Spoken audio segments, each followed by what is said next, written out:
একটা সন্তান জন্ম নেওয়ার সাথে সাথে এক নাম্বার কাজ হলো তার ডান কানে আজান, বাম কানে একামত। এই জুড়ে বলেন, ডান কানে আজান, বাম কানে। শুধু ছেলে সন্তান হলে আজান একামত দিব, মেয়ে হলে আজান একামত নাই, ঠিক কিনা?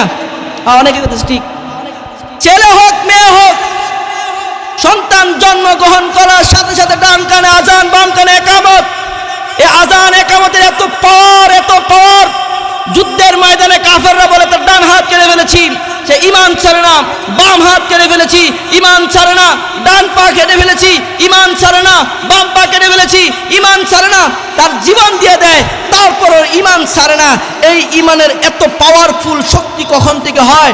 একটা মুসলমান যখন জন্মগ্রহণ করে সাথে সাথে আল্লাহু আকবার যে ধ্বনি বাজানো হয়, এই ধ্বনি তার অন্তরের মধ্যে এমনভাবে ছিল লাগে, জীবন চলে যাবে, কালিমা ছাড়বে না, ঠিক কিনা ঠিক?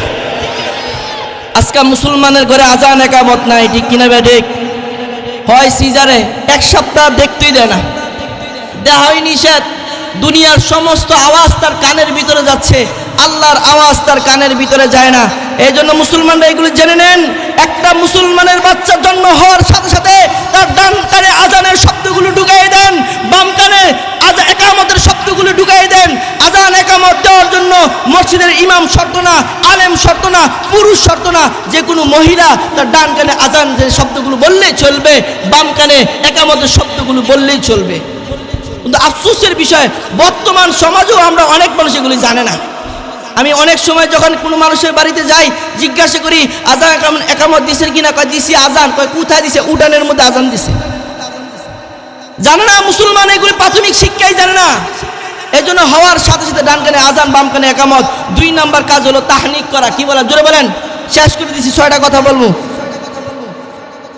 2 নাম্বার কাজ কি? তাহনিক করা। তাহনিক করা, অনেকে বলতেছেন হুজুর এটা কোন বনের প্রাণীর কথা কইলেন? তাহনিক কি এটা জানি না। সন্তান জন্মগ্রহণ করার সাথে সাথে তোমার সমাজের, তোমার এলাকার সবচেয়ে আল্লাহওয়ালা বুজুর্গ ইমাম সাহেব যিনি আছেন, তার মুখ থেকে একটু খেজুর চিবায় নেন। খেজুর চিবায় নিয়া ওইটা লালা তার তালুতে লাগায় দেন। দুনিয়ার কোনো খাবার তার মুখের ভিতরে যাওয়ার আগে কোনো আল্লাহওয়ালা লালার সংস্পর্শ যখন লাগবে, এই ছেলে কখনো বদকার হবে না, এই ছেলে আল্লাহওয়ালা হবে। এই সন্তান পিতামাতার বাধ্যগত সন্তান হবে, ঠিক কিনা ঠিক? কয়জন আছি যে তাহানিকটা করছি এমন একটা হাত পাইবো? একটাও নাই। আমার তিন সন্তান, 3 সন্তানকে আমি তাহানিক করাইছি।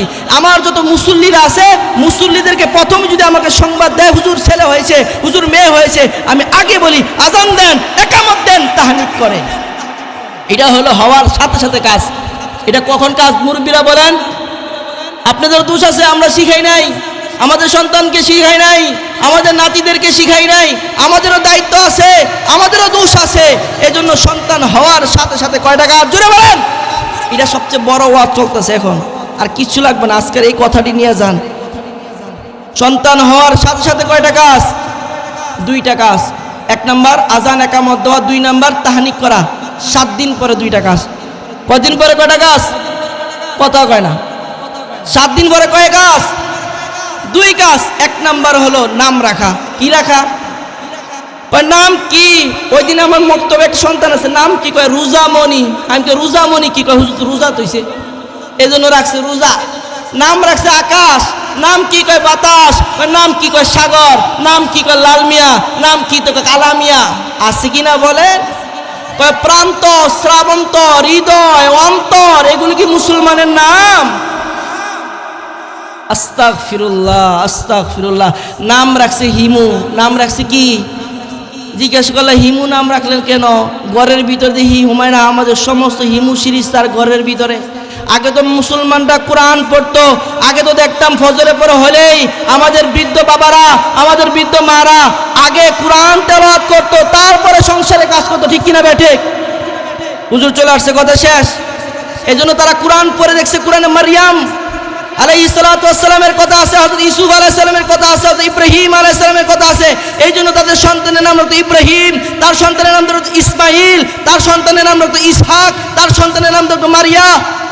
কিন্তু আজকে সন্তানের নাম রাখে হিমু, আজকে হিমু সন্তানের নাম রাখে শান্ত, প্রান্ত, ক্রান্ত, আকাশ, বাতাস, নদী, লালমিয়া, কালামিয়া।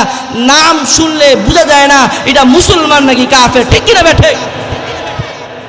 অনেকে তো মাশাআল্লাহ নাম রাখে অনেক সুন্দর, একদম ইসমাইল হোসেন, মোহাম্মদ এমন, ইসলাম, ইসমাইল ইসলাম, কিন্তু শেষে একটা নাম রাখে হিন্দু। মানে মুসলমানের আল্লাহরও খুশি করলাম, হিন্দুরও খুশি করলাম। জোরে বলেন না নাউজুবিল্লাহ। এই জন্য নাম নির্বাচন করতে হবে। নামেও জমে টানে, নামেও কি টানে বলেন? জমে টানে। কাল কিয়ামতের দিন আল্লাহ ডাকবে, ইয়া আহমদ, ইয়া ইব্রাহিম, ইয়া মুহাম্মদ, ডাক দিবেন। আল্লাহর উদ্দেশ্য ইয়া মুহাম্মদ, তার হাবিবকে ডাক দিছি ইয়া মুহাম্মদ, ইয়া আহমদ, তার খলিলকে ডাক দিছি ইয়া ইব্রাহিম। দুনিয়ার সমস্ত ইব্রাহিম একত্রিত হয়ে যাবে। আল্লাহ বলবেন, আমি তো তোমাদেরকে ডাক দেই নাই, আমি আমার খলিল ইব্রাহিমকে ডাক দিয়েছি। যাও আমার নবীর নামে নাম, যাও জান্নাতে চলে যাও। জুড়ে বলেন সুবহানাল্লাহ। এই জন্য হওয়ার সাথে সাথে কয়টা কাজ? দুইটা কাজ। 7 দিন পরে কয়টা কাজ? দুইটা কাজ। এক নম্বর কি রাখা? নাম। নামটা ইসলামিক নাম রাখবেন, হুজুরের মাধ্যমে রাখবেন, অর্থবোধক নাম রাখবেন। এই শিক্ষাটা আমরা নিশ্চিত ইনশাআল্লাহ। 7 দিন পরে আরেকটা কাজ হলো আকিকা করা। কি করা? আকিকা। এখন আকিকা করে না, এখন করে জন্মদিন, পরে কেক কাটে, বাচ্চা হওয়ার পরে আইসিইউ দে, হাসপাতালে দৌড়ে শেষ, নিউমোনিয়া হয়েছে, এটা হয়েছে। আকিকা করছেন নাকি? কয় না, আকিকা করি নাই। অথচ ইসলামের বিধান রাখছে ছেলে হলে 2টা খাসি, মেয়ে হলে 1টা খাসি। এটাও আছে, এই কারণ আছে যে ছেলে হলে 2টা, মেয়ে হলে 1টা। কেন? ইনসাফে প্রথমে মেয়েদের প্রতি বেইনসাফি করছে। আকিকা 2টা কারণে দিবে।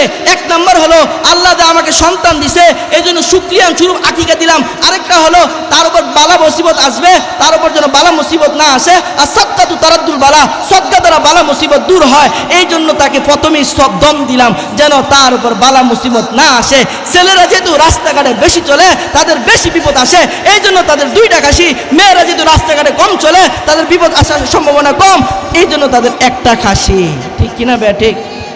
এখন তো আকিকা দেয় না, ওই হাসপাতাল গেছে 2 লাখ 20,000 টাকা আকিকা দেয় না, জন্মদিন দেয়। মুসলমান কথা ঠিক কিনা বে? ঠিক। আমরা আকিকা দিব ইনশাআল্লাহ। আমার সব সন্তানেরগুলো আকিকা দিছি, সব সন্তানের আকিকা দিয়েছি ইনশাআল্লাহ। জন্মদিন না, আকিকা দিব। এটা হলো 7 দিনের মাথায় 2টা কাজ। বড় হলে 2টা কাজ। বড় হলে কটা কাজ? জুড়ে বলেন। বড় হলে 2টা কাজ। 1 নম্বর হলো তাকে দিন শিক্ষা দেওয়া। কি শিক্ষা দেওয়া? জুড়ে বলেন। দিন শিক্ষা দেওয়া। দিন শিক্ষা দেওয়ার জন্য এই প্রতিষ্ঠান, দিন শিক্ষা দেওয়ার জন্য এই প্রতিষ্ঠান। আজকে 70 বছর 80 বছর মুরব্বী, ওই মুরব্বী কালিমা কন, কয় আত্তাইয়াতু কি জানি ভুলে গেছি। আছে কিনা বলেন? আমি পাইছি, আমি পাইছি। আমি বহু এলাকা ঘুরছি, 1 বছর আল্লাহ রাস্তায় ছিলাম, বহু মুসলমান পাইছি যারা কালিমা পারে না, বহু মুসলমান পাইছি যারা নবীর নাম জানে না, কারণ তার দিন শিক্ষা নাই। 70 বছর 80 বছর তো মনে চাইছে না ইবাদত করা দরকার, আল্লাহর ঘরে যাওয়া দরকার, যায়, কিন্তু নামাজ তো জীবনে শিখে নাই, সূরা কেরাত তো জীবনে শিখে নাই। বাবার জানাজা দাঁড়াইছে তো কাঁদে, কিছু বলতে পারে না। ইমাম সাহেব পারে, কিন্তু ইমাম সাহেব কাঁদে না, কারণ ইমাম সাহেবের তো বাপ না, আমার তো বাপ। আমার হৃদয় নিংড়ানো ব্যথা, আমার চোখ দিয়ে পানি পড়ে, আফসোস, কিন্তু আমি আমার বাবার জন্য কোনো সওয়াব পৌঁছাইতে পারি না। ঠিক কিনা ব্যাটি? এজন্য আমরা ছেলেকে ডাক্তার বানানো দরকার নাই, ইঞ্জিনিয়ার বানানো দরকার নাই, বড় ডিগ্রি অর্জন করা দরকার নাই। আমি বলি না আপনি ওইগুলি করায়েন না, ওইগুলি করান, বড় ইঞ্জিনিয়ার বানান। আমাদের ডাক্তার দরকার আছে, আমাদের ইঞ্জিনিয়ার দরকার আছে, আমাদের প্রফেসর দরকার আছে, আছে কিনা বলেন? কিন্তু আপনি তাকে অন্তত প্রাথমিক শিক্ষাটা, সে যেন নামাজ পড়তে পারে, সে যেন কোরআন পড়তে পারে, সে যেন প্রয়োজনে এলেমটা শিখতে পারে, এটা শিখায় তাকে স্কুলে দিয়ে দেন। এটা শিখায় যদি তাকে স্কুলে দেন, সে যদি ডাক্তার হয় কখনো ডাক্তার নামের কসাই সে হবে না, সে যদি ইঞ্জিনিয়ার হয় সে কখনো রডের জায়গায় বাঁশ ঢুকাবে না। ঠিক কিনা ভাই? ঠিক। এই জন্য বড় হলে একটা কাজ হলো তাকে দিন শিক্ষা দেন। আমাদের সন্তানদেরগুলো দিন শিক্ষা দিব তো ইনশাআল্লাহ। আরেকটা কাজ হলো তাকে সন্তান যখন প্রাপ্ত বয়স্ক হয়ে যাবে তার বিবাহ শাদী দিয়া দেন। মাইয়া ইন্টার পরে বয়স হয় নাই, বয়স হয়েছে না, 18 বছর আগে বিয়া নিষেধ, কিন্তু প্রেম করলে নিষেধ না। প্রেম করলে কি নাই? সমাজ দেখেন কত অধপতন। 12 বছরের মেয়ে যদি প্রেম করে, 15 বছরের মেয়ে যদি প্রেম করে, অবৈধ সম্পর্ক করে, রাস্তা কোন দল, ঠিক কিনা ব্যাঠিক? আফসোস এই সমাজের জন্য, ধিক্কার এই সমাজের জন্য। এই জন্য সন্তান প্রাপ্তবয়স্ক হয়েছে, ভালো জায়গা থেকে বিবাহ হয়েছে, বিবাহ আসছে, বিয়ে দিয়ে দেন, সন্তানকে বিবাহ করায় দেন। না, নিজের পায়ে দাঁড়ায় লোক, দাঁড়াতে বুড়ি 20-30 হয়ে গেছে, অবৈধ সম্পর্ক করতেছে, জিনা করতেছে, ব্যভিচার করতেছে, সব গুনাহ বাবা মার কাঁধে। আল্লাহ তাআলা বলেন, তোমরা যদি নেককার হতে চাও তাহলে গুনাহকে বর্জন করো এবং নেককারদের সঙ্গী হও। ওয়াকুনু মা'আস সাদিকিন, নেককারদের সঙ্গী হও। কোরআন থেকে আমি একটি নেককারের উদাহরণ এবং বদকারের একটি উদাহরণ আপনাদেরকে পেশ করি। নূহ আলাইহিস সালাতু ওয়াস সালামের ছেলে, নবীর সন্তান হওয়ার পরও সে জাহান্নামী, কারণ তার সঙ্গ ছিল খারাপদের সাথে। নবীর সন্তান, তারপরেও তার ঠিকানা জাহান্নামী কেন? তার সঙ্গটা ছিল খারাপদের সাথে। আল্লাহ রাসূল সাল্লাল্লাহু আলাইহি ওয়াসাল্লাম যখন মক্কায় দাওয়াতের মিশন চালু করছেন, চতুর্দিকে তার দাওয়াত, হকের দাওয়াত প্রচার হচ্ছিল। আল্লাহ রাসূল সাল্লাল্লাহু আলাইহি ওয়াসাল্লামের এই মিশন ব্যর্থ করার জন্য মক্কার কাফেররা পরামর্শ করে মদিনার ইহুদিদের কাছে যায়। আল্লাহ রাসূল সাল্লাল্লাহু আলাইহি ওয়াসাল্লামের এই দাওয়াতের মিশন ব্যর্থ করার জন্য কি করা যায়?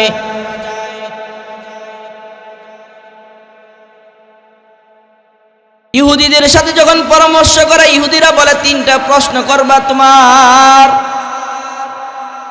নবী মুহাম্মদকে, 3টা প্রশ্ন করবা। 1 নম্বর প্রশ্ন হলো রূহ সম্পর্কে প্রশ্ন করবা।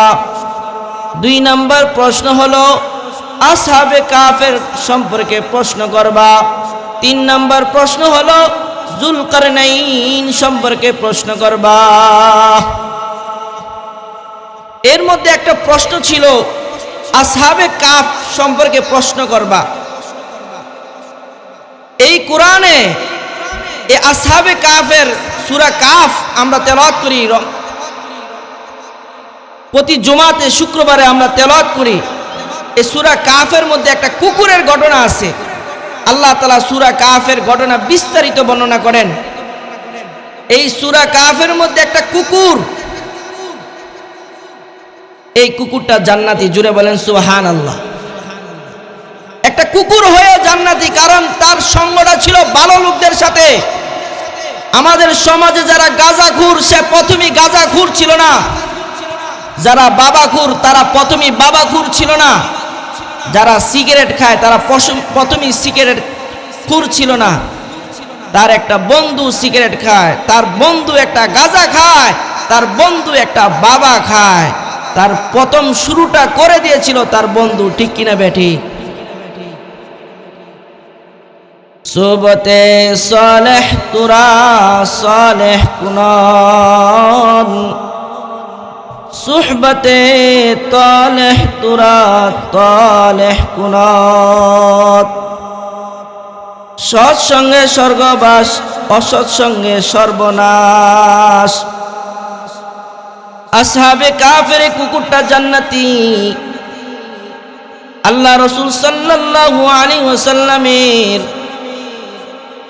জন্মের 270 বছর আগে, হযরত ঈসা আলাইহিস সালাতু ওয়াস সালামের জন্মের 200 বছর পরের ঘটনা। এক সম্রাট দাকিয়ানুস, সে বাধ্যতামূলক করলো মূর্তি পূজা করতে হবে। 7 জন যুবক চিন্তা করলো, এই দেশে যদি থাকি তাহলে মূর্তি পূজা করতে হবে, তাওহীদের উপর টিকে থাকা যাবে না, একত্ববাদের উপর টিকে থাকা যাবে না। সুতরাং তারা প্ল্যান করলো, পরিকল্পনা করলো, এই দেশ ছেড়ে আমরা চলে যাব, এই দেশ থেকে আমরা চলে যাব। সাতজন যুবক তাদের প্ল্যান মোতাবেক তারা যেন তাওহীদের উপর ঠিক থাকতে পারে, একত্ববাদের উপর ঠিক থাকতে পারে। এই জন্য তারা রাত্রিবেলায় গোপনে গোপনে রওনা হলো। তাদের পিছনে একটা কুকুর যায়, কুকুর। তারা বারবার কুকুরকে তাড়ায় দেয়, যা যা চলে যা, কুকুরকে তাড়ায় দেয়। এক পর্যায়ে আল্লাহ রাব্বুল আলামিন ওই কুকুরের জবান খুলে দেয়। জুড়ে বলেন সুবহানাল্লাহ। ওই কুকুরের জবান আল্লাহ খুলে দেয়। কুকুর বলে তোমরা যে রবকে পাওয়ার জন্য দেশ ছাড়ছো, যেই রবকে পাওয়ার জন্য তোমরা রওনা হয়েছ, আমি কুকুর সেই রবকে পাওয়ার জন্য রওনা হয়েছি। জুড়ে বলেন সুবহানাল্লাহ। ওই কুকুর এত দামি হয়েছে, এই কুকুরের বসার পদ্ধতি পর্যন্ত কোরআনে বর্ণনা করছে। জুড়ে বলেন সুবহানাল্লাহ। وكلبهم باسط ذراعيه بالوسيد।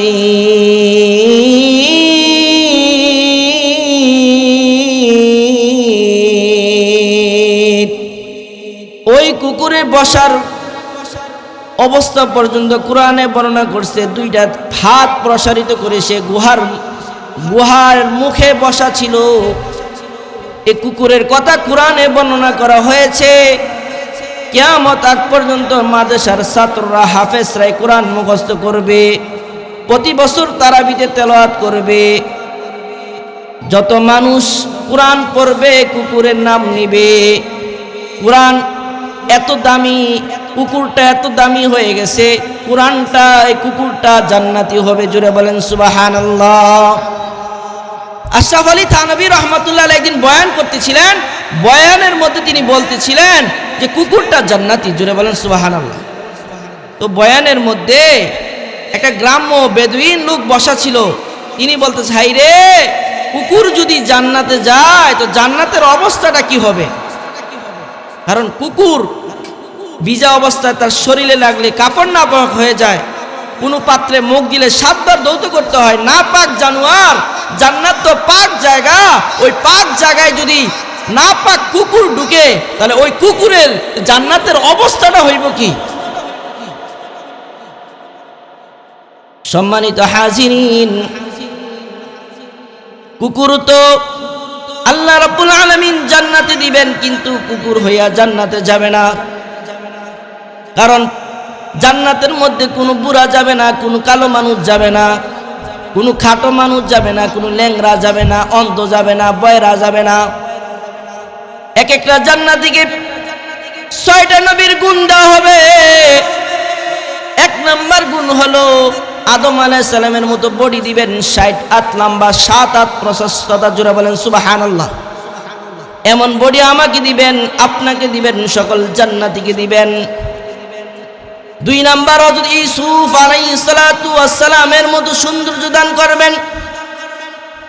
যে ইউসুফ আলাইহিস সালাতু ওয়াস সালামের সৌন্দর্য দেখে মিশরি নারীরা আপেল কাটতে গিয়ে হাত কেটে ফেলেছে, টের পায় নাই। জুড়ে বলেন সুবহানাল্লাহ।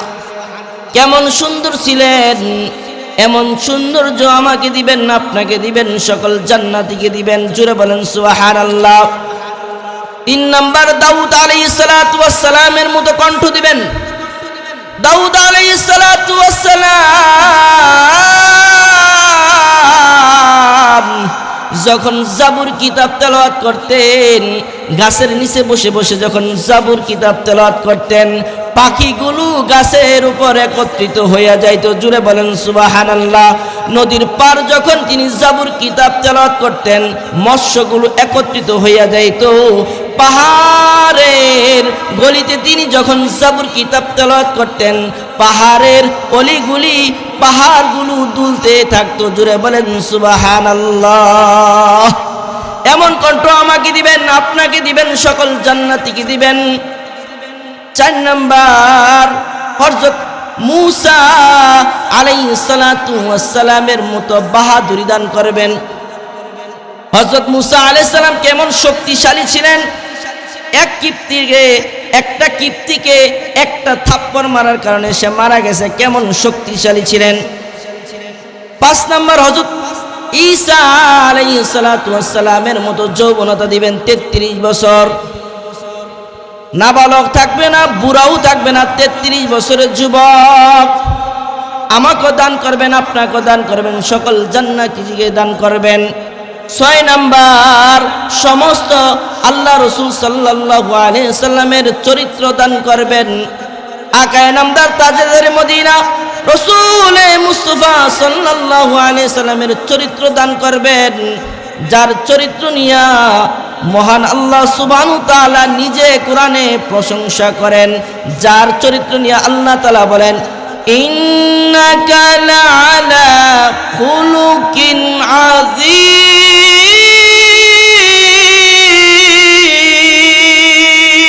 আল্লাহু আকবার। নিশ্চয় আপনি মহা চরিত্রের অধিকারী। জোরে বলেন সুবহানাল্লাহ।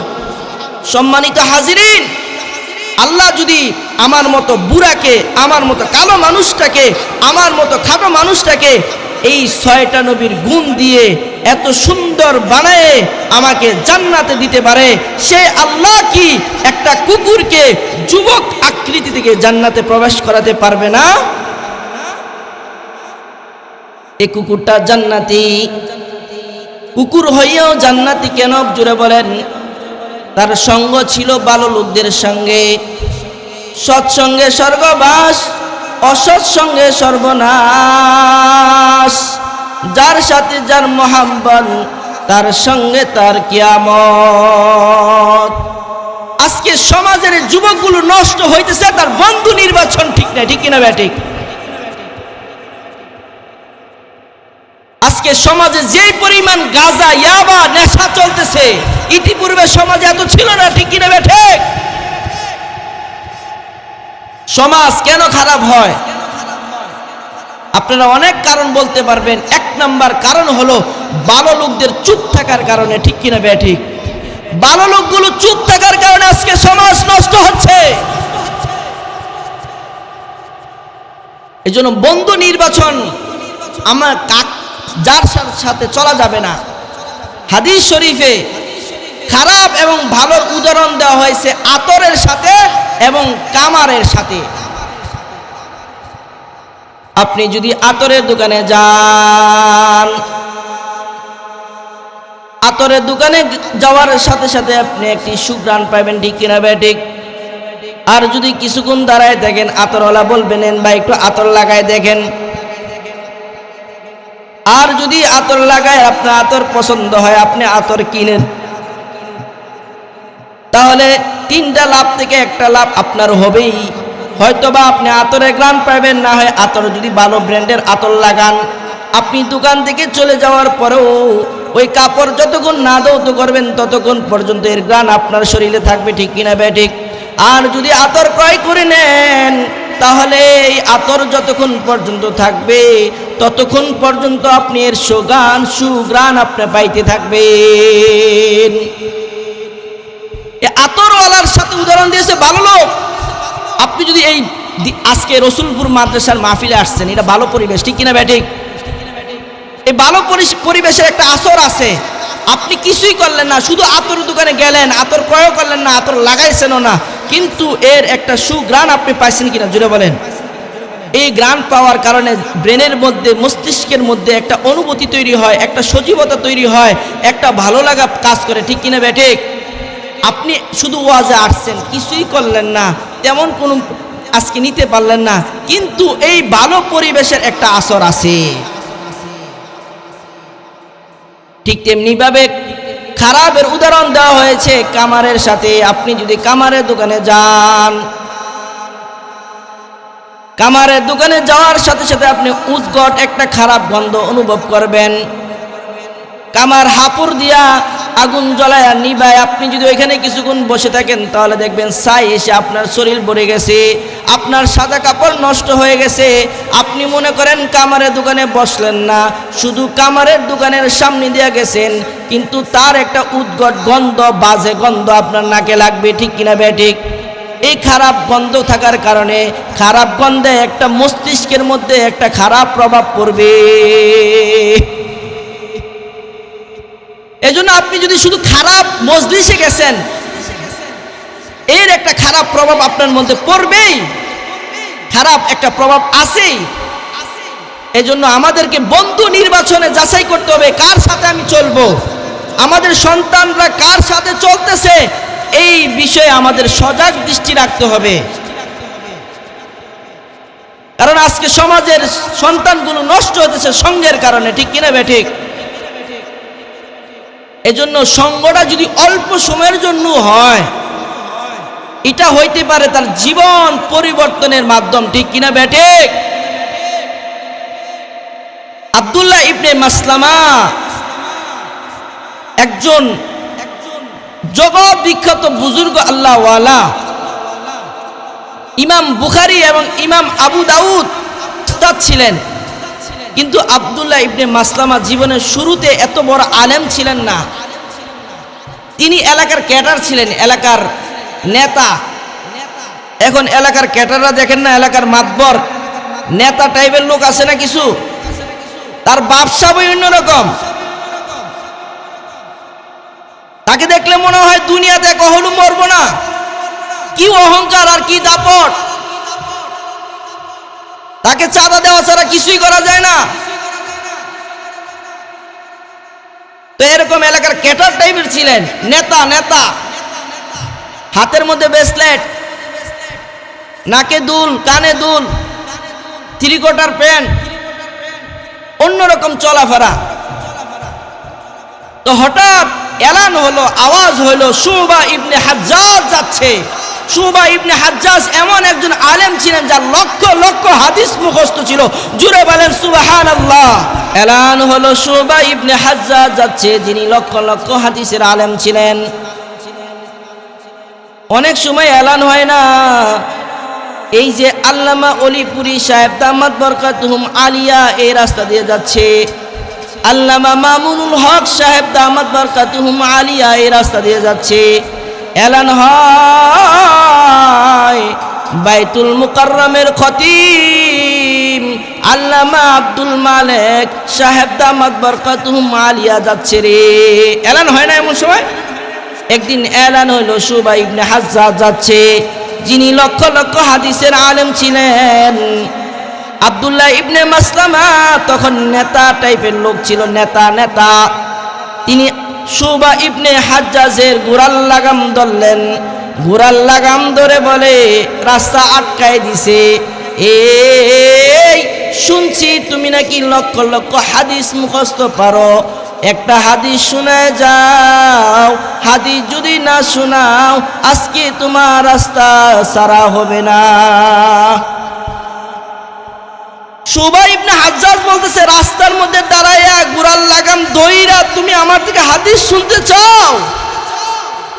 অথচ আমরা যখন একটা হাদিস বর্ণনা করি, হাদিস বর্ণনা করার আগে খুব সুন্দর করে গোসল করি, ওযু করি, পবিত্রতা অর্জন করি, সুন্দর কাপড় পরিধান করি, খুশবু লাগাই, উঁচু মসনদে বসি। খোদার কসম, নিজের মর্যাদা বাড়ানোর জন্য নয়, হাদিসের সম্মানার্থে এমনটা করি, তারপর একটা হাদিস বর্ণনা করি। জোরে বলেন সুবহানাল্লাহ। কিন্তু নেতা তো নেতা, ক্যাটার তো ক্যাটার, না না না, হাদিস বলতেই হবে, না হলে যাওয়ার কোনো উপায় নাই, গোড়াল লাগাম ছাড়বে না। শুবা ইবনে হাজ্জাজ বলেন, ঠিক আছে, হাদিস যখন শুনতেই যাচ্ছ, হাদিস যখন তুমি শুনতেই চাচ্ছ, তাহলে একটা হাদিস শোনো। সামিতু ফুলান ইবনে ফুলান قال رسول الله صلى الله عليه وسلم إذا فاتك الحياء فاصنع ما শিতা। শুবা ইবনে হাজ্জাজ বলেন, আমি অমুক থেকে শুনেছি, অমুক থেকে শুনেছে, অমুকে আল্লাহ রাসূল সাল্লাল্লাহু আলাইহি ওয়াসাল্লাম থেকে শুনেছে। আল্লাহ রাসূল সাল্লাল্লাহু আলাইহি ওয়াসাল্লাম বলেছেন, মানুষের যখন লজ্জা থাকে না তখন মানুষ যা ইচ্ছা তাই করতে পারে। জোরে বলেন না নাউজুবিল্লাহ। এই যে আব্দুল্লাহ ইবনে মাসলামা শুবা ইবনে হাজ্জাজের একটু সংসবে ছিলেন, একটু সুহবতে ছিলেন, তার কাছাকাছি ছিলেন, এর একটা তাওয়াজ্জু আব্দুল্লাহ ইবনে মাসলামার উপর এমন ভাবে পড়েছে, এতক্ষণ তো ঘোড়ার লাগাম ধরেছিল, এখন ঘোড়ার লাগাম ছেড়ে তিনি শুবা ইবনে হাজ্জাজের পায়ে পড়ে গেছেন। জোরে বলেন সুবহানাল্লাহ। এতক্ষণ তো ঘোড়ার লাগামে হাত ছিল, এখন ঘোড়ার লাগাম থেকে হাত ছেড়ে শুবা ইবনে হাজ্জাজের পায়ে পড়ে গেছে। চোখের পানি ফেলায় আর কাঁদে, হুজুর আমি বুঝতে পারি নাই, আমি বুঝতে পারি নাই, আমি আপনার সাথে বেয়াদবি করে ফেলেছি, আপনি আমাকে মাফ করে দেন, আপনি আমাকে মাফ করে দেন। শুবা ইবনে হাজ্জাজ আব্দুল্লাহ ইবনে মাসলামাকে টান দিয়ে বলে, তোমার স্থান আমার পায়ে না, তোমার স্থান হলো আমার বুকে। জোরে বলেন সুবহানাল্লাহ। বুকটাকে বুকের সাথে মিলায় এমন একটা চাপ দিলেন যেন আব্দুল্লাহ ইবনে মাসলামার বুকে যে লক্ষ লক্ষ হাদিস ছিলেন, এলেম ছিলেন, লক্ষ লক্ষ হাদিসের যে এলেম যেন কপি করে সব আব্দুল্লাহ ইবনে মাসলামার সিনার মধ্যে দিয়ে দিয়েছেন। জোরে বলেন সুবহানাল্লাহ। এই জন্য সৎসঙ্গ, নেককারদের সুহবত অল্প সময় এটা আমার জীবন পরিবর্তনের মাধ্যম হয়ে যায়। ঠিক কিনা বে ঠিক? এই সাহাবীদের এত দাম হয়েছে কেন বলেন? সাহাবীরা এত দাম হয়েছে কেন? কারণ তারা নবীর সুহবতে ছিল, নবীর সংস্পর্শে ছিল। ঠিক কিনা বে ঠিক? আব্দুল্লাহ ইবনে মুবারক রহিমাহুল্লাহ তাআলা অনেক বড় বুজুর্গ আল্লাহ ওয়ালা ছিলেন। তিনাকে জিজ্ঞাসা করা হয়েছে যে ওমর ইবনে আব্দুল আজিজ যিনি খলিফা ছিলেন, তার জমানায় মহিষ আর বাঘ এক ঘাটে পানি খাইছেন, কোনো দাঙ্গা হাঙ্গামা ছিল না, সাহাবী ছিলেন না, কিন্তু সাহাবীদের গুণে গুণান্বিত ছিলেন। আরেকজন হলো মুআবিয়া রাদিয়াল্লাহু তাআলা আনহু, তার খেলাফতকালে অনেক ফিতনা ফাসাদ ছিল, যিনি সাহাবী ছিলেন। তাকে জিজ্ঞাসা করলো দুইজনের মধ্যে উত্তম কে? আব্দুল্লাহ ইবনে মুবারক বলেন, মুআবিয়া রাদিয়াল্লাহু তাআলা আনহু যে যুদ্ধে গেছে, যুদ্ধে যাওয়ার সময় যে ঘোড়ার খুর লাগাইয়া বালু উঠছে, এই বালুগুলো লক্ষ লক্ষ টুকরা করলে এর একটা টুকরা যদি এক পাল্লা রাখা হয়, আর সারা দুনিয়ার সমস্ত বাইজিদ বুস্তামি, ওমর ইবনে আব্দুল আজিজ, আব্দুল কাদের জিলানী, যত বুজুর্গ ওলি আউলিয়া সারা পৃথিবীতে কিয়ামত তাক পর্যন্ত যত আসবে সব যদি এক পাল্লা রাখা হয়, তাহলে ওই ধুলাবালির সমপরিমাণ হবে না। জোরে বলেন সুবহানাল্লাহ। এই জন্য সুহবত এত দামি, এত দামি। সম্মানিত হাজিরিন, আমাদের তো এই ধান্দা নাই আমরা কার সাথে চলবো, আমরা কার সাথে উঠা বসা করব, এই ধান্দা নাই আমাদের। এখন ধান্দা হলো আরেকজনের জমিন কিভাবে এক গিবা দখল করা যায়। ঠিক কিনা বে ঠিক?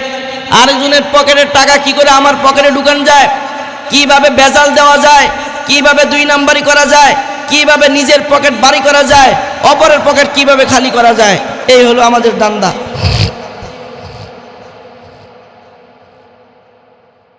কিন্তু হযরত ওমর রাদিয়াল্লাহু তাআলা দামটা কেমন ছিল দেখেন। হযরত ওমর রাদিয়াল্লাহু তাআলা আনহু হযরত হুযায়ফা রাদিয়াল্লাহু তাআলা আনহুর কাছে গিয়ে বলেন, হুযায়ফা রে, আল্লাহ রাসূল সাল্লাল্লাহু আলাইহি ওয়াসাল্লাম তোমাকে মুনাফিকদের লিস্টি দিয়ে গেছেন।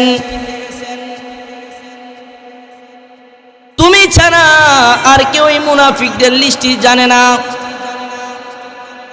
ও হুযায়ফা, আমি ওমরের নাম ওই মুনাফিকের লিস্টের মধ্যে আছে কিনা?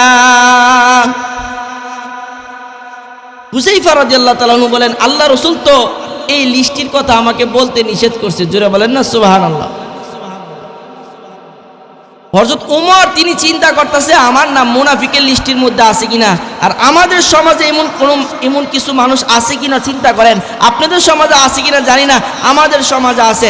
নামাজ পড়ে না এক ওয়াক্ত, গাঁজা খায় 5 ওয়াক্ত, সত্য কথা বলে না জীবনে 1 ওয়াক্ত, মিথ্যা ছাড়া বলে না, তার জীবনে কোনো সুন্নাত নাই, রোজা নাই, রোজার মধ্যে প্রকাশ্যে খায়। তারা বলে হুজুর নামাজ পড়ি না কি সে ইমান না খুব পোক্তা। আছে কিনা বলেন, এমন আছে কিনা? তোমরা এই ইমান নিয়ে জাহান্নাম থেকে বাঁচতে পারবে না, ঠিক কিনা বেঠিক? ইমান আছে কিন্তু এই ইমান নিয়ে জাহান্নাম থেকে বাঁচতে পারবে না। ওমরের জিন্দেগি চিন্তা করেন, যাকে আল্লাহ রাসূল সাল্লাল্লাহু আলাইহি সাল্লাম একাধিকবার জান্নাতি ঘোষণা করছেন। কতবার? একাধিকবার। মেরাজ থেকে এসে আল্লাহ রাসূল বলেন, আমি যখন জান্নাতে গেলাম, জান্নাতে যাওয়ার পরে দেখি একটা মহল, বিশাল অট্টালিকা, একটা ইট স্বর্ণের, একটা ইট রূপার, খামিরাগুলো মিশকে দেওয়া তৈরি। আমি ভাবছি এই মহলটা মনে আমার হবে। কাছে গিয়ে দেখি এটা আমার সাহাবী ওমরের। জোরে বলেন সুবহানাল্লাহ। আল্লাহ রাসূল সাল্লাল্লাহু আলাইহি ওয়াসাল্লাম বিদায় হজের ভাষণের সময় ডান হাতে হযরত আবু বকর রাদিয়াল্লাহু তাআলা হাতটা ধরলেন, বাম হাতে হযরত ওমর রাদিয়াল্লাহু তাআলা হাতটা ধরলেন। হাতটা ধরে এইভাবে দাঁড়াইছেন আর বলছেন, কাল কিয়ামতের দিন আমরা 3 বন্ধু একসাথে এইভাবে উঠবো। জোরে বলেন সুবহানাল্লাহ। বর্তমানেও আল্লাহ রাসূল সাল্লাল্লাহু আলাইহি ওয়াসাল্লাম যে রওজা আছেন, তার এক পাশে হযরত আবু বকর শুয়ে আছেন, এক পাশে হযরত ওমর শুয়ে আছেন, একটা কবর খালি আছেন। হযরত ঈসা আলাইহিস সালাতু ওয়াস সালাম কিয়ামতের আগে তার দাফন হবে। একাধিকবার জান্নাতের সুসংবাদ প্রাপ্ত এক সাহাবী, তিনি চিন্তা করতেছেন আমার নামটা মুনাফিকের মধ্যে আছে কিনা। হায় রে আল্লাহ, আমরা বলি নামাজ পড়ি না, রোজা রাখি না, ধারদারি না, সত্য পবিত্রতার ধারদারি না, আর আমরা বলি আমাদের ইমানটা মজবুত আছে। তোমার ইমান এমন লো লেভেলের ইমান যে ইমান তোমার ফজরের সময় ঘর থেকে মসজিদে আনতে পারে না। তো এই ইমান তোমাকে কিভাবে কবর থেকে জান্নাতে নিবে? 10 হাত দূরে মসজিদ, এই ইমানে তোমাকে ফজরের নামাজে নিতে পারে না, আর এই কবর থেকে তোমাকে জান্নাতে ইমান কিভাবে নিবে? প্রশ্ন লিখে গেলাম আপনাদের কাছে। ওমর রাদিয়াল্লাহু তাআলা চিন্তা করেন আমার নামটা কি মুনাফিকের লিস্টের মধ্যে আছে কিনা। হুযায়ফা বলেন, আল্লাহ রাসূল তো এই লিস্টটি আমাকে বলতে নিষেধ করছেন। ওমর রাদিয়াল্লাহু তাআলা বাড়িতে চলে গেলেন। রাত্রে ঘুম আসে না, টেনশন একটাই, আমার নামটা না জানি মুনাফিকের লিস্টের মধ্যে আছে। নিশিরা বৃষ্টি পড়তেছে, কিন্তু ওমরের চোখে ঘুম নাই, চোখে ঘুম আসে না, টেনশন আমার নামটা কি মুনাফিকের লিস্টের মধ্যে আছে কিনা। বৃষ্টির মধ্যে নিশিরাত্রি ঘর থেকে বের হয়ে গেলেন, বৃষ্টিতে ভিজে ভিজে। হুযায়ফা রাদিয়াল্লাহু তাআলা নূর ঘরের গিয়ে দরজায় করাঘাত করেন, দরজা নক করেন।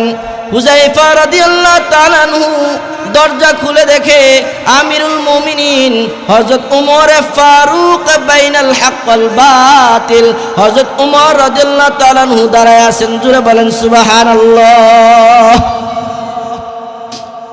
হুযায়ফা রাদিয়াল্লাহু তাআলা বলেন, আমিরুল মুমিনিন, এই রাত্রের মধ্যে বৃষ্টিতে ভিজে শেষ রাত্রে আপনি আমার কাছে কেন আসলেন? আপনার যদি কোনো প্রয়োজন হইতো আপনি খবর দিতেন, আমি হুযায়ফা আপনার কাছে চলে যাইতাম। ওমর রাদিয়াল্লাহু তাআলা বলেন, এরে হুযায়ফা, আমি ওমর জানতে চাই, আমি ওমরের যদি আজকে মৃত্যু হয়ে যায়, আমি ওমরকে যদি গোসল দিয়ে কাফনে কাপড় পরায়ে সাদা কাপড়ে পেঁচায়ে ওই মাঠের মধ্যে নিয়ে যায়। মানুষ জানাজা পড়ার জন্য দূর দূর দূরান্ত থেকে আসবে। আমি জানতে চাই রে হুযায়ফা, তুমি আমার জানাজায় উপস্থিত হইবা কিনা? হযরত হুযায়ফা রাদিয়াল্লাহু তাআলা আনহু বলেন, আমিরুল মুমিনিন, আপনি কি বলেন? আপনার ব্যাপারে আল্লাহ রাসূল বলছেন, লাউ কানা বাদি নাবিয়ান লাকানা উমর, এই আমার পরে যদি কোনো নবী হইতো সে হয়তো উমর। আল্লাহ রাসূল বলেন, আমার পরে যদি কোনো নবী হইতো সে কে হইতো? জুড়ে বলেন, উমর। যাকে বলা হয় মেজাজে ওহী। কোরআনের 21 জায়গায় উমরের মেজাজ অনুযায়ী কোরআনের আয়াত নাজিল হয়েছে। জুড়ে বলেন সুবহানাল্লাহ। যে উমর মদিনার মধ্যে কোনো মানুষ স্বপ্ন দেখলে স্বপ্নের কথা তিনি জানতেন। জুড়ে বলেন সুবহানাল্লাহ। হযরত আলী রাদিয়াল্লাহু তাআলা আনহু বলেন, আমি একদিন ঘুমের মধ্যে ছিলাম, ঘুমের মধ্যে স্বপ্নে দেখি আকায়ে নামদার তাজদার মদিনা রাসূল সাল্লাল্লাহু আলাইহি সাল্লাম ফজরের নামাজ আদায় করলেন। ইমামতিতে ফজর নামাজ আদায় হলো। এমন সময় একজন মহিলা এসে বলল, খেজুর নিয়ে এসে বলে, কে আসো গো, খেজুরগুলো নাও, রসুল খাবে, তার সাহাবীদের খাওয়াবে। রসুল খেজুর নিলেন, রসুল নিজে খাচ্ছেন, সাহাবীদেরকেও দিচ্ছেন। হযরত ওমর রাদিয়াল্লাহু তাআলা আনহুকে, হযরত আলী রাদিয়াল্লাহু তাআলা আনহুকে একটা খেজুর দিলেন। হযরত আলী রাদিয়াল্লাহু তাআলা আনহু বলেন, এমন সময় মসজিদে নববীর বাস্তব আজানের আওয়াজ আমার কানে আসলো, আসসালাতু খায়রুম মিনান নাওম,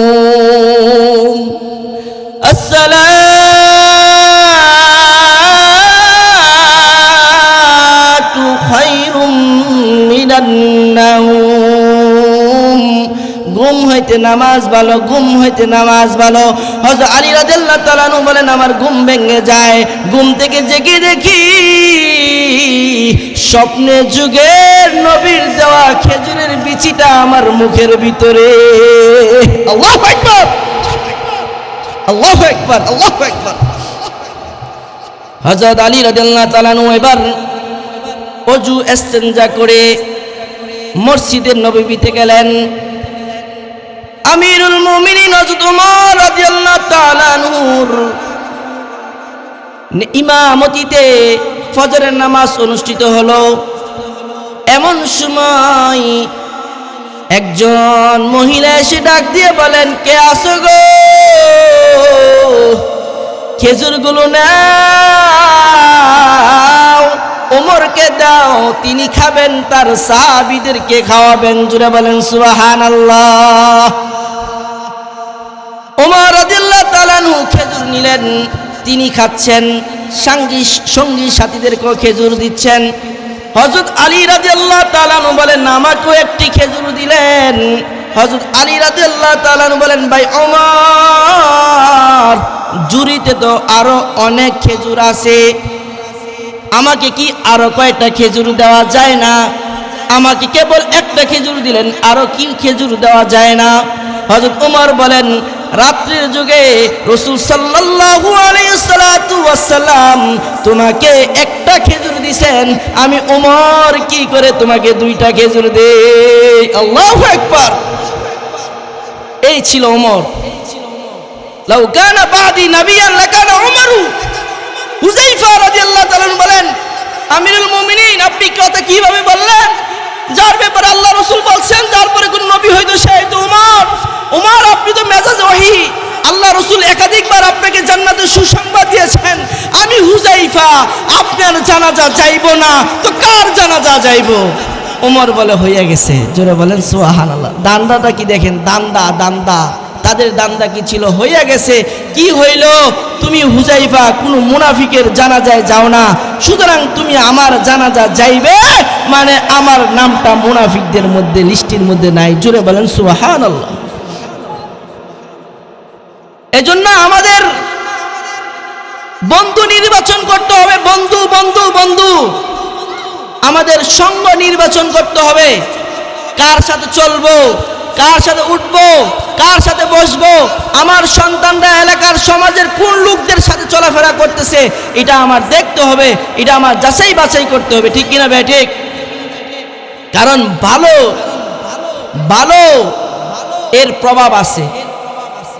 দর্জি সংস্পর্শ ছাড়া দর্জি হইতে পারে না। ড্রাইভারের স্পর্শ ছাড়া ড্রাইভার হতে পারে না। ডাক্তারের স্পর্শ ছাড়া ডাক্তার হতে পারে না। সুতরাং আমি আপনি যদি আল্লাহওয়ালা হতে চাই, নেককার হতে চাই, এরকম নেককার মজলিসে আসতে হবে। কিনা ঠিক কিনা ভাই? ঠিক। এজন্য নেককারের সুহবত, এটার প্রভাব আছে, হাদিস আছে। হযরত হানজালা রাদিয়াল্লাহু তাআলা আনহু একদিন বাড়িতে এসে যখন ঘর সংসারের কাজে লিপ্ত হয়ে গেছেন, তিনি দৌড়ে হযরত আবু বকর রাদিয়াল্লাহু তাআলা আনহুর কাছে চলে গেছেন। হযরত আবু বকর রাদিয়াল্লাহু তাআলা আনহু বলেন, হানজালা কি হলো, কি হলো? হানজালা বলেন, আমি ধ্বংস হয়ে গেছি, আমি ধ্বংস হয়ে গেছি। কি এমন হলো তুমি ধ্বংস হয়ে গেলা? হানজালা রাদিয়াল্লাহু তাআলা আনহু বলেন, আমি যখন আল্লাহ রাসূল সাল্লাল্লাহু আলাইহি সাল্লামের কাছে থাকি, আমার ইমানের এমন স্তর থাকে, ইমান এত মজবুত থাকে, ইমান এত শক্তিশালী থাকে, আমার মনে হয় জান্নাত জাহান্নামটা আমার সামনে। জোরে বলেন সুবহানাল্লাহ। কিন্তু আল্লাহ রাসূল সাল্লাল্লাহু আলাইহি সাল্লামের দরবার থেকে যখন চলে আসি, সংসারের কাজে লিপ্ত হই, ক্ষেত খামারের কাজে লিপ্ত হই, ব্যবসার কাজে লিপ্ত হই, তখন আমার ইমানের অবস্থাটা আর এরকম থাকে না। রাসূল সাল্লাল্লাহু আলাইহি সাল্লামের দরবারে থাকলে একরকম, সংসারে আসলে আরেক রকম, ওইখানে থাকলে একরকম, আর এখানে আসলে আরেক রকম। এটা তো মুনাফিকদের আলামত। মুনাফিকরা বলে একটা, করে আরেকটা। ঠিক কিনা ভাই? ঠিক। তাদের বাহ্যিক একরকম, অভ্যন্তরীণ আরেক রকম। আমি হানজালা মুনাফিক হয়ে গেছি। আবু বকর বলেন, আমার অবস্থা তো এমনই। এবার দুজনে মিলে এবার আল্লাহ রাসূল সাল্লাল্লাহু আলাইহি সাল্লামের দরবারে গিয়ে বলতেছেন, আমরা তো মুনাফিক হয়ে গেছি, আমরা তো মুনাফিক হয়ে গেছি। আল্লাহ রাসূল সাল্লাল্লাহু আলাইহি সাল্লাম বলেন, কি হয়েছে তোমাদের? ইয়া রাসূলুল্লাহ, আমরা যখন আপনার সামনে দেখি আমাদের মনে হয় জান্নাত জাহান্নাম আমাদের সামনে, ইমানটা বড় মজবুত থাকে, কিন্তু ঘরের কাজে যখন যাই, সংসারের কাজে যখন যাই, তখন আমাদের অবস্থা এমন আর থাকে না। আল্লাহ রাসূল সাল্লাল্লাহু আলাইহি ওয়াসাল্লাম বলেন, এমন যদি তোমাদের অবস্থা না হইতো, ফেরেশতারা এসে তোমাদের রাস্তাঘাটে তোমাদের সাথে মুসাফা করত। জোরে বলেন না সুবহানাল্লাহ। সুতরাং তোমরা তো আর ফেরেশতা হইতে পারবে না, তোমরা মানুষ, মানুষের অবস্থা এমন হবে, এটাই স্বাভাবিক। মুহাদ্দিসিনে কেরাম বলেন, মুফাসসিরিনে কেরাম বলেন, এটা হলো নেককারদের সুহবতের বরকত। এই জন্য সুহবত, জীবনে আল্লাহওয়ালা হইতে হলে নেককারদের সাথে উঠা বসা করতে হবে, আল্লাহওয়ালাদের মজলিসে যাইতে হবে, দ্বীনের মজলিসে যাইতে হবে। শুধু তাই না, এই যে মনোযোগ দিয়ে শুনেন, অল্প কথা শেষ। শুধু নেককারদের সুহবত না, বদকারের সুহবত না, বদকারের সুহবত থেকে যেমনি বাঁচতে হবে, খারাপের সংস্পর্শ থেকে যেমন বাঁচতে হবে, আল্লাহওয়ালাদের সুহবতে যাইতে হবে, ঠিক তেমনি ভাবে খারাপ মজলিস থেকেও বাঁচতে হবে। ঠিক কিনা বে? ঠিক। যেই মজলিসে গেলে যদি আপনি আগ থেকেই জানেন এই অনুষ্ঠানে গেলে নারী পুরুষের কোনো পর্দা থাকবে না, এখানে গেলে মানুষের গীবত চর্চা হবে, এখানে গেলে বাদ্যযন্ত্র বাজানো হবে, নাচ গান বাজানো হবে, তাহলে ওই মজলিসে আপনার যাওয়া জায়েজ নাই। আর যদি এমন জানা থাকে, আপনি জানা নাই পূর্বে থেকে, কিন্তু ওইখানে যাওয়ার পরে আপনি দেখেন ওইখানে নাচ গান হইতেছে, ওইখানে গীবতের চর্চা হইতেছে। এই জন্য ভাই, খারাপ পরিবেশ, খারাপ মজলিস থেকে আমাদের বাঁচতে হবে। আজকে আমাদের সমাজের বিবাহ শাদীগুলো শুরু থেকে শেষ পর্যন্ত খারাপ পরিবেশে তৈরি হয়। ঠিক কিনা ঠিক? এই মুরব্বিরা জোরে বলেন, ঠিক কিনা ঠিক? দেখার থেকে নিয়ে মুসলমানের বিবাহ শাদী, যুবকরা মনোযোগ দিয়ে শুনেন, বিবাহ শাদী, নবদম্পতির জীবন, যেটা বিবাহ শাদীর মধ্যে মানুষ একটা জীবন থেকে আরেকটা নতুন জীবনে পদার্পণ করে, ঠিক কিনা বেঠিক? তার বালেগ হওয়ার আগে যেমন বালেগ কেমন জিনিস এটা বোঝানো যায় না, বিবাহের আগে বিবাহের পরে জিন্দগি এটা কখনো বোঝানো যায় না বিবাহ করা ছাড়া, ঠিক কিনা বেঠিক? বিবাহ হলে বোঝা যায় যে বিবাহের জিন্দগি তার সাংসারিক যেমন কেমন। এজন্য দিল্লি কা লাড্ডু जो না খায়গা ও भी পস্তেগা, जो খায়গা ও भी পস্তেগা। এজন্য বিবাহ শাদী এটা কোনো খামখেয়ালি ব্যাপার না। যার ঘরে নেককার বিবি মিলে গেল সে তো দুনিয়াতে জান্নাত পেয়ে গেল, আর যার ঘরে নেককার বিবি নাই সে দুনিয়াতে জাহান্নাম উপভোগ করে যায়, ঠিক কিনা বেঠিক? এজন্য বিবাহ শাদী এটা অনেক একটা সেন্সিটিভ বিষয়। এই বিবাহ শাদীটা চিন্তা করেন, আজকে মুসলমান নামে গায়ে হলুদ পালন করে, গায়ে হলুদ। আপনারা মুসলমানরা বলেন এটা মুসলমানের এই গায়ে হলুদ এটা কি মুসলমানের কোনো সংস্কৃতি? এই গায়ে হলুদের দিন পুরুষের বাড়ির লোকেরা নারীর বাড়িতে যায়, আর নারীর বাড়ির লোকেরা পুরুষের বাড়িতে আসে।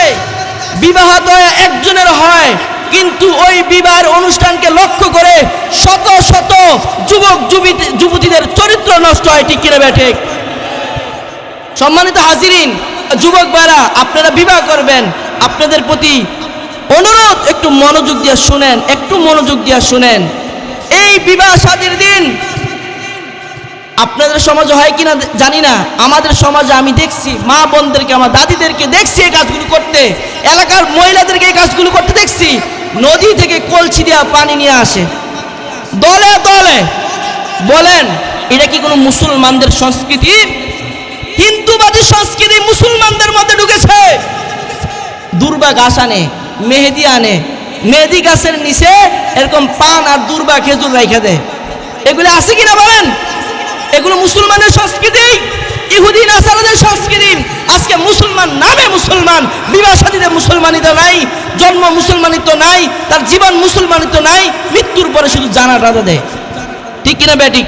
আরে মৃত্যুর পরে যে জানাজাটা ইসলাম শরীয়ত অনুযায়ী দেয়, এটা শুধু এই কারণে দেয় জানাজা পড়াইতেই পারে না, এই জন্য হুজুর দিয়া পড়ায়। কিন্তু মৃত্যুর পরবর্তীতে যে কাজগুলো করে ওইটা অন ইসলামিক। 3 দিনা, 40 জন্মদিন, মৃত্যুবার্ষিকী, বলেন এগুলি আমাদের সমাজে আছে কিনা বলেন? বলেন এগুলো, এই যে এখানে মাদ্রাসা আছে, উলামায়ে কেরাম আছে, আরো বড় বড় উলামায়ে কেরাম আসবে, তাদেরকে বলবেন হুজুর জন্মদিন জায়েজ, মৃত্যুবার্ষিকী জায়েজ, 3 দিনা জায়েজ, 40 দিনা জায়েজ কিনা এগুলো বলে যান। এগুলো মুসলমানদের সংস্কৃতি না, ঠিক কিনা বেঠিক? সম্মানিত হাজিরিন, আমি যুবকদেরকে উদ্দেশ্য করে যে কথা বলতেছিলাম, খারাপ পরিবেশ থেকে বাঁচতে হবে, খারাপ মজলিস থেকে বাঁচতে হবে। আজকে বিবাহ শাদী হয় নারীর সমাজেও, বরের যে সমাজ আছে ওই সমাজেও এমন ভাবে বক্স বাজায়, আপনাদের সমাজে নাই? আসে নাউজুবিল্লাহ। এমন ভাবে বক্স বাজায় মনে হয় ওই এলাকার মুর্দাগুলি উঠে আসতে বাধ্য, ঠিক কিনা বেঠিক? মুর্দা উঠে আসবে।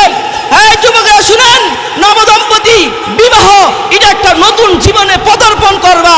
এটা উচিত ছিল তুমি দুয়ার মাধ্যমে, মুরব্বীদের দুয়ার মাধ্যমে আল্লাহর দিকে মতওয়াজ্জু হয়ে মসজিদে সুন্নত তরিকায় বিবাহ করে আল্লাহ থেকে ইমাম সাহেব থেকে দোয়া নিয়ে আল্লাহর দিকে মতওয়াজ্জু হয়ে দোয়া নিয়ে তারপরে নব জীবন শুরু করা। যেমন তোমার দাম্পত্য জীবন সুন্দর হয়, সুখী হয়, ঠিক কিনা বেঠিক? কিন্তু উল্টাটা হয়, ঠিক কিনা বেঠিক? এমন ভাবে বক্স বাজায়, বলেন ওই সমাজে বুড়া আছে কিনা বলেন? মুরব্বীদের এমনি ঘুম আসে না, মুরব্বী হয়ে গেলে ঘুম কমে যায়, সারা রাত আবার যখন বক্স বাজে। বলেন এখানে যে মুরব্বীরা আছেন আপনারা বলেন, বলেন যুবকরা তোমরা বলো, ওই মুরব্বী কি যার বিয়া হইতেছে খালি দোয়া করে আল্লাহ হ্যার বিয়াত বরকত দেন, বিয়াত বরকত দেন, বলে বলে কি আসবে বলেন? ওটু ওটু আর বলতে হইব না, আহ কি হইতেছে রে, এটা বললে বদ্ধ হয়ে যায়। তার মন থেকে কখনো দোয়া আসবে? বলেন ওই এলাকায় মাসুম নিষ্পাপ বাচ্চা আছে কিনা, অসুস্থ লোক আছে কিনা, ওই সমাজের নারী পুরুষ আছে কিনা? পুরা এলাকার নারী পুরুষ বুড়া করা সবাই তার জন্য বদদুয়া বদদুয়া বদদুয়া করে, ঠিক কিনা বেঠে?